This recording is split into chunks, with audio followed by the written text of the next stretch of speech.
ஏழாம் பாவம் நல்லா இருக்கணும்.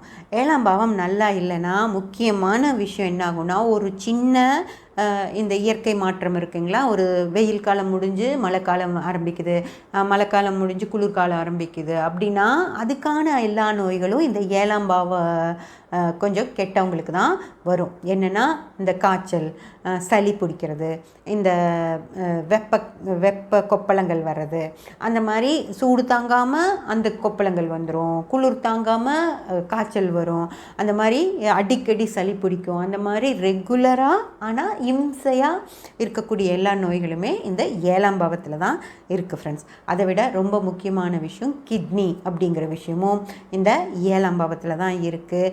அது கிட்னி சம்மந்தப்பட்ட சின்ன பிரச்சனைகளும், அதுவே கொஞ்சம் கிட்னியை கெட்டு போகிற அளவுக்கு பெரிய பிரச்சனைகளுமே இந்த ஏழாம் பாவம் எவ்வளோ தூரம் கெட்டிருக்கு அப்படின்னு சொல்லி பார்க்குறதுல தான் வரும்.